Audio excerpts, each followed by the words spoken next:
Bonjour à tous et bienvenue du coup sur ce nouveau webinaire de l'Arc Normandie sur le chauffage au bois et tous particulièrement sur les poêles de masse.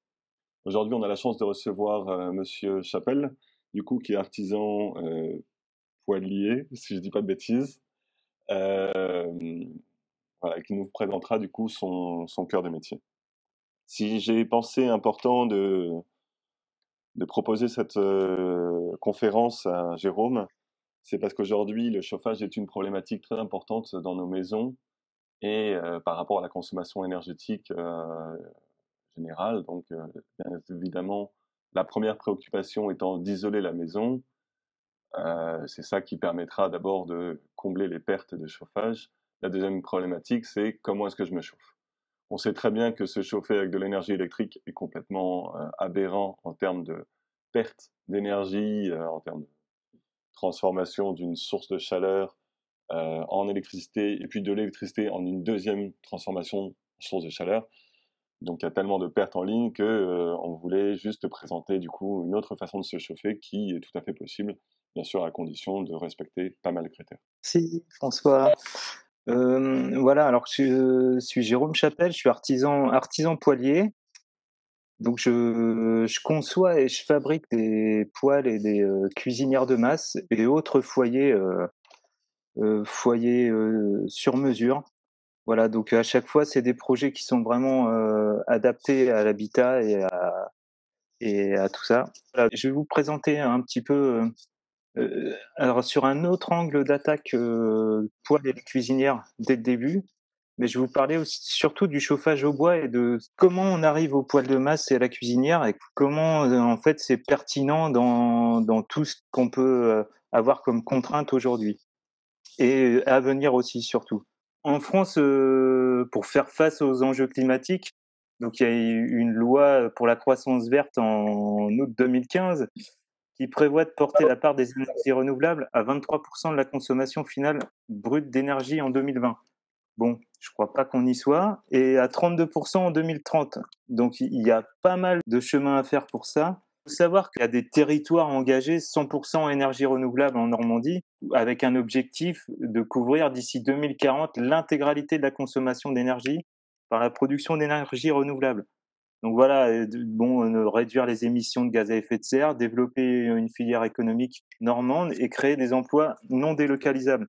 Alors là, quand moi je lis ça, je me dis c'est super pour le pôle de masse sur mesure, hein. On en rentre pile dedans. Donc c'est pour ça que j'ai axé un peu aussi cette présentation du poids de masse, notamment sur ces enjeux-là, quoi. Et donc pour voir, estimer la pertinence de ça. Le bois énergie, donc c'est la première source d'énergie renouvelable utilisée en France, hein, actuellement. Et en Normandie, je vous passe les chiffres. Il y a ce qu'on peut quand même dire, c'est qu'il y a quand même près de 25% des ménages français, donc plus de 7 millions de logements qui utilisent aujourd'hui un équipement de chauffage au bois. Donc c'est quand même un levier très important sur les énergies renouvelables utilisées, quoi.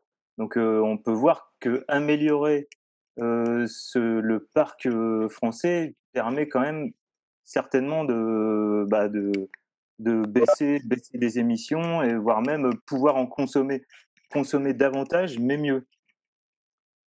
Donc voilà, l'enjeu est que le développement de cette énergie utile à la lutte contre le changement climatique ait le moins possible d'impact sur la qualité de l'air. Voilà, principalement. Donc le prix des combustibles, donc voilà, bon, on va passer rapidement, mais c'est juste pour donner un ordre d'idée, hein. Donc pourquoi le bois bûche aussi est plébiscité souvent. Donc on voit bien que la plaquette, c'est ce qu'il y a de plus intéressant. Bon voilà, je passe rapidement. Le bois bûche, là on est à 3,5 centimes d'euros par kilowattheure. Donc c'est donc de 3,5 à 3,9, hein. Voilà, suivant comment on prend les bûches, si on les prend en 25 ou en 33 ou en 50, voilà, par rapport au prix du ster.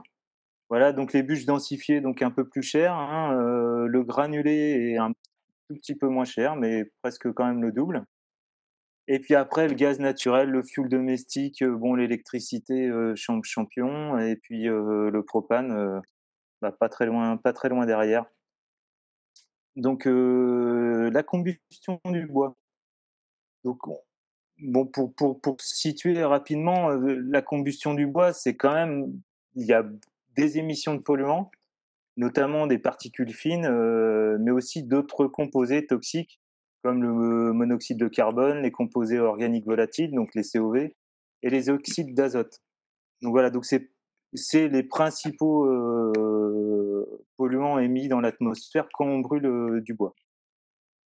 Donc, souvent on voit ces petites images-là sur le cycle du carbone, donc selon les fabricants. Donc là, on voit un fabricant qui nous fait par exemple un beau petit schéma, qui nous explique tout ça, qu'il y a quand même des particules, on voit les petites fumées quand même qui sortent de la maison, et puis du CO2, du gaz carbonique, vont descendre et voilà, c'est le cycle du bois donc qui est brûlé, puis qui est la photosynthèse et voilà, enfin bon, c'est un cycle bien connu. Selon un autre fabricant, par exemple, bon là, on voit que déjà il y a plus de particules. Il y a plus que de l'eau et du CO2. Bon, toujours des cendres, mais voilà. Et après, là, un autre fabricant, bon bah là, il y a plus du tout de fumée qui sort de la cheminée et il y a plus que de l'eau et du CO2. Donc c'est pour ça que la combustion du bois, c'est vraiment écologique. Bon, c'est franchement pas du tout ça. Et même avec des appareils performants, on a toujours une pollution qui est là. Hein, faut vraiment être conscient de ça, même si au regard des émissions d'autres catégories, bon, s'il y avait que le chauffage au bois et bien géré, je pense qu'il y aurait pas tous ces problèmes-là de particules, hein. Voilà, en tout cas. Donc forcément, les émissions ont un impact sur la qualité de l'air extérieur et puis la qualité de l'air intérieur. Donc la France est en situation de contentieux avec la Commission européenne sur les particules fines, donc où souvent on est au-dessus des taux admis, par l'Europe. Donc bah, l'enjeu, c'est d'améliorer, la qualité de l'air et voilà donc et le levier, c'est la filière bois énergie, hein, par rapport au poil de masse évidemment. Donc je cite les ressources, bon vous verrez, toutes ces ressources-là si pour ceux qui veulent aller voir, plus loin tous ces chiffres-là, voilà, je cite les sources, voilà.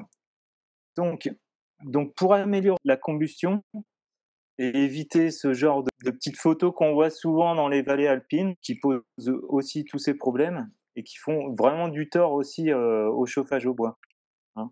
Donc, faut quand même savoir que sur un cycle complet de chauffage, il y a 80 des émissions polluantes qui ont lieu pendant les premières minutes et des rechargements aussi, bien sûr.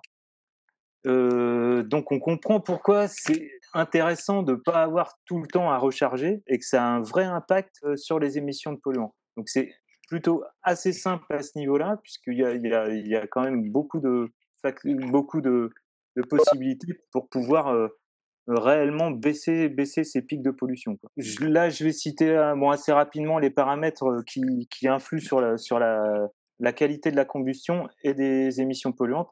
Alors là, je parle vraiment de tous les appareils, de chauffage au bois, hein. Donc, on a l'humidité du bois, évidemment, ça, c'est un des premiers facteurs. Au-delà de 25 on augmente, et on baisse le rendement, la puissance n'est pas la bonne et les essences de bois aussi, des émissions plus fortes avec le chêne. Alors là, je vais m'attirer les foudres, des Normands qui ne voient que par le chêne. Voilà, le chêne a forcément plus d'émissions aussi, il contient des tanins et des choses qui brûlent pas ou qui brûlent mal. Et donc voilà, donc le chêne est vraiment pas très, performant pour la combustion, hein. Je parle vraiment des émissions polluantes et forcément les résineux aussi, plus avec des émissions plus fortes, mais par rapport à du charme ou du hêtre, où là, on a moins d'émissions. Mais bon, on a la charge et la qualité de bois qui sont très variables aussi. Donc un autre paramètre, c'est l'allure de fonctionnement de l'appareil. Forcément, quand on agit sur le poêle en fonte et qu'on baisse, l'arrivée d'air, forcément, on influe sur la combustion et là, les émissions augmentent inévitablement. Voilà. Donc, ce qu'il faut, c'est vraiment travailler tout le temps à puissance nominale. La puissance nominale, et c'est là qu'on va vraiment avoir le moins de pollution possible. Alors, la puissance nominale, c'est-à-dire que le foyer est toujours dimensionné, que ce soit un appareil en fonte ou quoi que ce soit, il est toujours dimensionné pour une puissance nominale, et le faire fonctionner en sous-régime, donc c'est-à-dire en mettant ou trop peu de bois, ou alors en mettant beaucoup de bois et en réduisant l'arrivée d'air, forcément on a des émissions de polluants qui sont là. Le foyer est toujours dimensionné par rapport à une quantité de bois, et le mieux, c'est d'avoir tout le temps cette bonne quantité-là pour avoir un volume adéquat et qui permet de bien brûler tous tous les gaz contenus dans le bois, quoi. Donc voilà, et donc moins de pollution. Et donc mais on augmente aussi le rendement, la puissance. Enfin voilà, tout est lié, hein, tout est lié à chaque fois. Heu, donc le tirage, forcément, là, la hauteur de conduit est, une influence majeure sur la combustion, et c'est là qu'on peut se demander, quand on a un poêle qui est toujours le même qu'on a acheté sur un catalogue, comment est-ce qu'il peut avoir toujours le même fonctionnement, avec un conduit qui fait 150 de diamètre et qui fait 4 mètres de haut, et puis chez quelqu'un d'autre, avec un conduit en 200 et qui fait 9 mètres de haut? Donc là, on voit bien qu'il y a un il y a un il y a un gros souci, le poil est toujours le même, mais par contre, les conditions de tirage sont vraiment différentes. Du coup, on fait rentrer soit plus d'air, soit pas assez d'air, donc il y a vraiment une influence sur la qualité de la combustion. Et bien sûr, le vieillissement des appareils. Alors ça, c'est l'usure des joints, la déformation du foyer, tout ça, donc des entrées d'air parasites qui viennent gréver, ben, le fonctionnement des appareils. Donc l'évaluation des performances environnementales, bon, je vais passer un peu vite. Alors on peut voir, le label Flamme verte, un beau poêle en situation au CSTB. Donc les tests sont menés, selon des normes de test bien définies, et en fait, qui sont éloignées des conditions réelles de fonctionnement. Et du coup, ce qu'on peut voir, c'est qu'on sous-estime largement, en fait, les émissions réelles des polluants. Alors, en fait, c'est pas fait dans des conditions réelles. On est en conditions de laboratoire avec un tirage établi à tant de pascal, et il y a un ingénieur qui est devant le poêle du fabricant, donc un ingénieur du fabricant qui est devant le poêle et qui règle en permanence les arrivées d'air, par exemple. Donc lui, il va optimiser la combustion, et donc ça, c'est un premier point. Il va fonctionner tout le temps à puissance nominale, hein, donc ce que ne font pas les gens quand ils rentrent chez eux, parce que s'ils font fonctionner à puissance nominale, ils ont beaucoup trop chaud dans la pièce, bon, notamment pour les poêles en fonte, hein. Mais je veux pas forcément incriminer les poêles en fonte, hein. Mais bon, c'est pour vraiment bien situer les choses. Et donc c'est pour ça que, voilà, et il y a des phases qui sont exclues des tests, hein. C'est-à-dire que, par exemple, les phases de démarrage sont exclues, et on a vu que c'était 80 des émissions. Du coup, ça arrange bien parce qu'on passe facilement les normes, sauf que bon, dans la réalité, on s'aperçoit qu'on sous-estime d'un facteur 3 à 5 quand même les émissions réelles de polluants, et forcément, on surestime le rendement énergétique de 5 à 16 points, puisque dans la réalité, bah, on n'arrive pas à atteindre ces performances-là, ce qui paraît logique. Donc comment peut-on faire pour améliorer tout ça? Donc bah, alors je passe rapidement, mais évidemment, avant de penser au chauffage, c'est d'abord de penser au bâti, parce que c'est surtout le bâti qui, si on n'a pas besoin de chauffage, c'est mieux, hein? Donc voilà, mais donc ça paraît ballot de dire ça, mais c'est vraiment, d'abord penser à ça, c'est le meilleur investissement que d'investir dans un chauffage au bois. Heu Donc on en vient du coup aux poêles et cuisinières de masse et on va voir du coup pourquoi c'est pertinent par rapport à cette problématique de qualité de l'air et aussi de rendement et cetera et de fonctionnement de l'appareil. Donc bon, je pense que tout le monde connaît, le principe du poêle de masse, c'est un accumulateur de chaleur avec un foyer. Il y a un foyer qui permet de brûler efficacement le bois et une accumulation qui permet, vraiment d'accumuler toute, l'énergie produite, pendant la combustion et de la restituer après, selon les besoins, lentement dans la maison à chauffer. Donc voilà, alors après on va suivant les poêles, de 8 à 48 heures, voilà, de restitution. Heu, donc j'insiste aussi sur le foyer parce que vraiment le foyer, c'est lui qui va brûler efficacement le bois ou pas, hein. Donc on voit que l'utilisateur a une grande part, d'influence sur le poêle et sur les poêles de masse avec des foyers bien conçus, justement l'utilisateur, ce qu'on veut surtout pas, c'est qu'il ait une influence sur quelque chose. Il ouvre l'arrivée d'air, mais par contre le foyer est conçu, lui, pour brûler à puissance nominale. Donc on va toujours brûler à puissance nominale.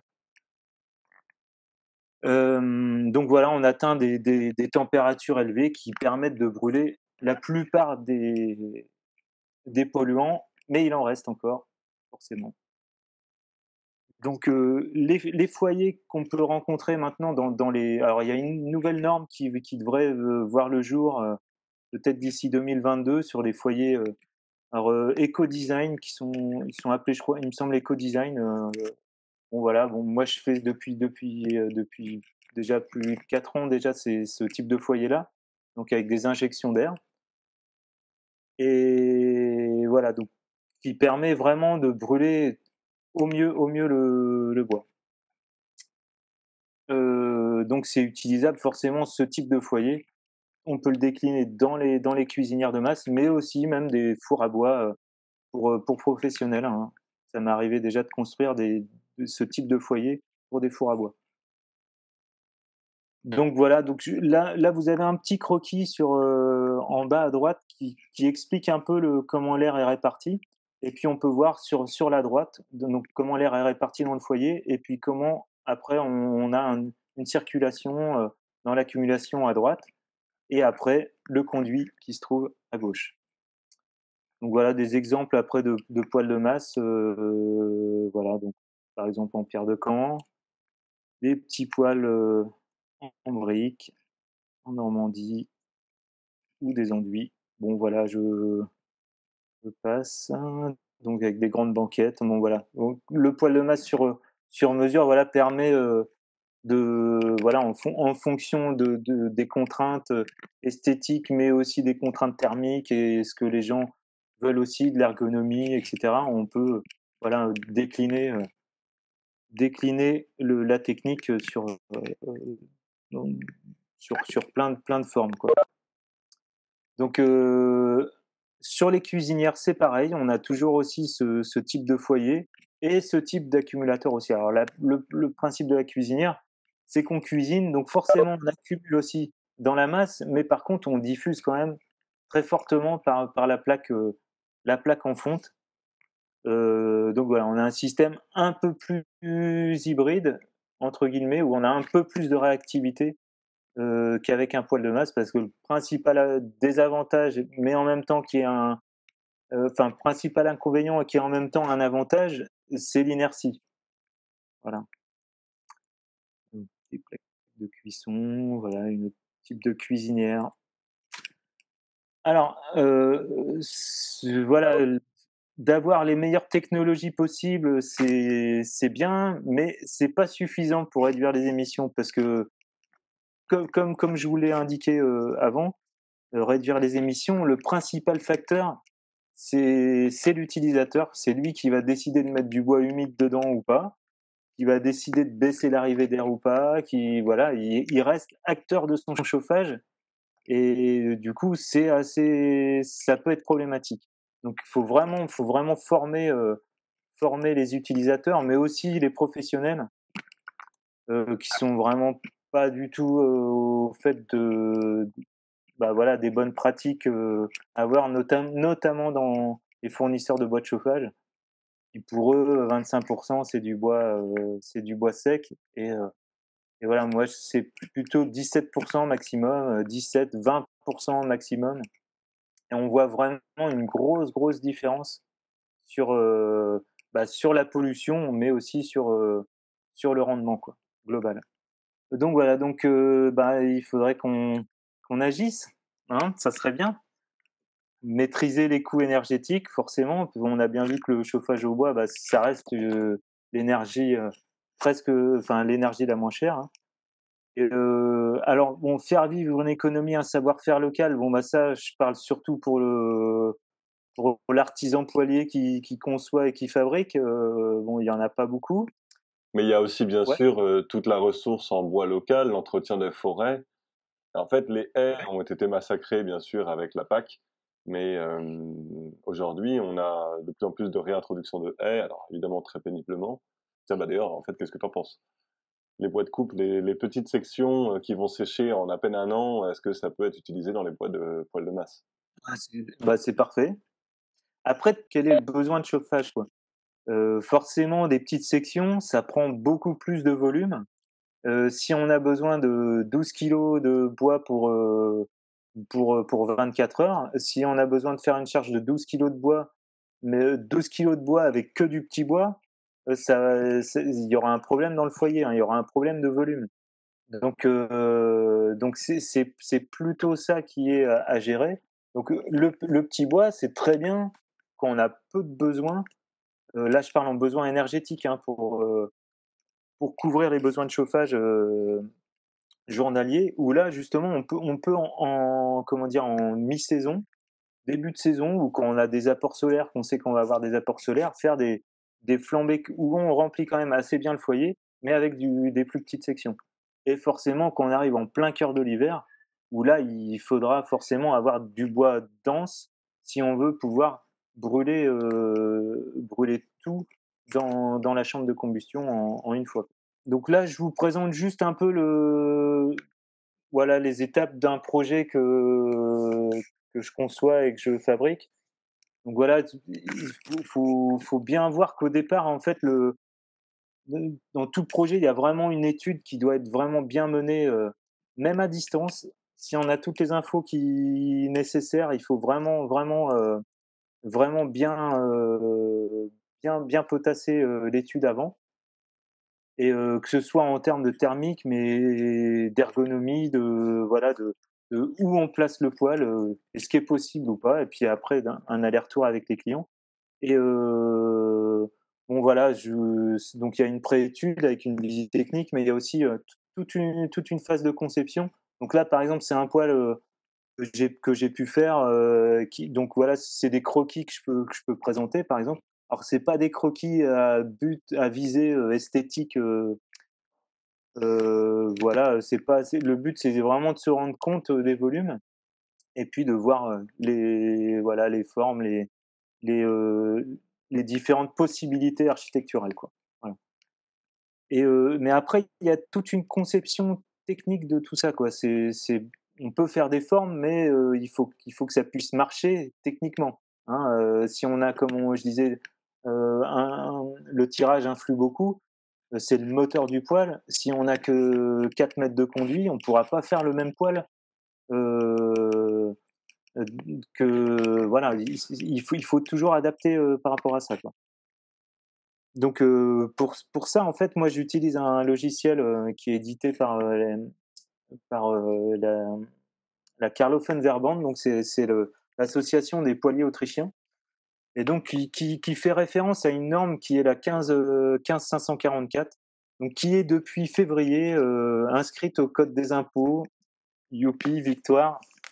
Le poêle maçonné, artisanal rentre, par la petite porte ou par la grande, je sais pas laquelle des 2, mais en tout cas, elle est inscrite, dans la loi de février. Donc on était un peu surpris d'ailleurs, enfin tous les poiliers qui font ce genre de poêle-là. Donc j'avais contribué en fait à faire une étude, avec l'ADEME, en 2016 et donc c'est peu ce qui avait été préconisé dans l'étude de l'ADEME, qui a été repris pour la nouvelle loi qui encadre les crédits d'impôt à venir. Donc voilà.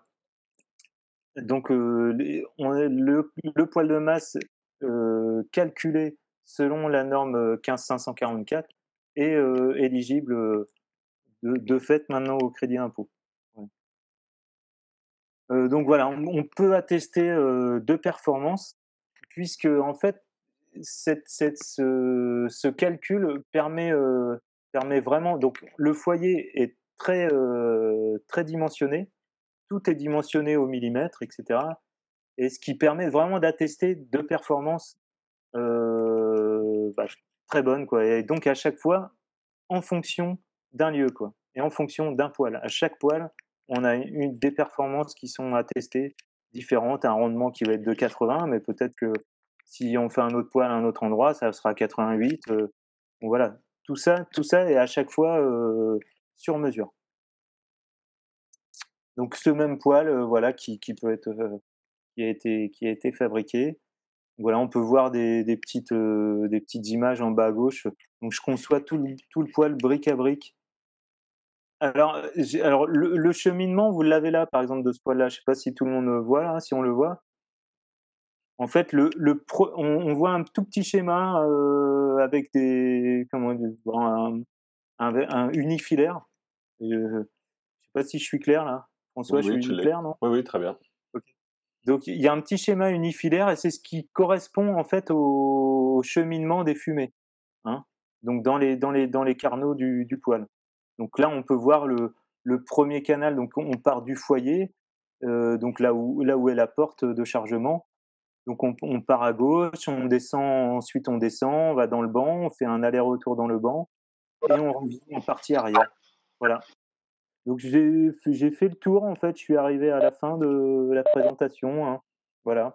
Je sais Super. pas si Merci, merci infiniment. bien compris, On a la c'est peut-être chance d'avoir un conseiller info énergie avec nous, avec Lilian Lebras, donc du coup, qui est conseiller info énergie à la ville à la métropole de Rouen.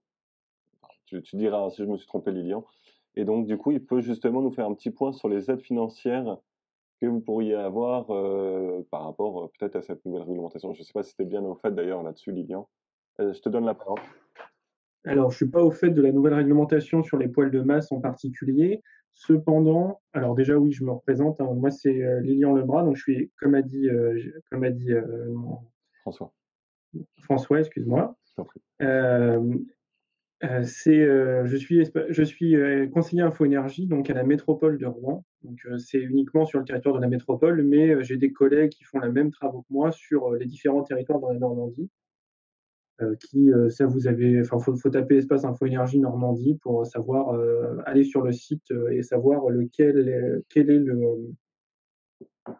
est l'organisme qui va s'occuper de votre territoire, quoi. Sinon, on va pas pouvoir vous renseigner sur les aides locales. Au niveau national, en tout cas, sur les poêles, les aides vont différer en fonction du type de combustible que vous utilisez. Donc, il y aura des aides en fait des aides spécifiques pour les poêles à bûches et des aides spécifiques pour les poêles à granulés. Les aides sur les poêles à granulés étant bonifiées parce qu'il y a possibilité de mettre une programmation, donc, qui est une chose qui est un peu plus mise en avant que le poêle à bûche classique qui, lui, ne peut pas être programmé. Donc, dans une optique, évidemment, d'efficacité énergétique. En fonction de vos revenus, vous avez le droit soit à du crédit d'impôt en 2020, soit à ce qu'on appelle la prime rénov si vous êtes éligible aux aides de l'ANA, donc dans ce qu'on appelle les foyers modestes et très modestes. Et à partir d'un certain niveau de revenu, le crédit d'impôt n'est plus accessible pour les travaux de chauffage. Ça va vraiment, faut vraiment voir en fait avec votre niveau de revenu quels sont les crédits d'impôt auxquels vous pourriez bénéficier. Pour rester, élargir un petit peu sur le bois, il faut savoir que la chaudière à bois aussi, la chaudière chauffage central, alors ça, on diffère un petit peu de l'idée de cette présentation-là, mais en tout cas, le chauffage au bois sous forme de chaudière de chauffage central est aussi subventionné. Donc ça, il faut vous renseigner auprès de votre espace info énergie pour en savoir un peu.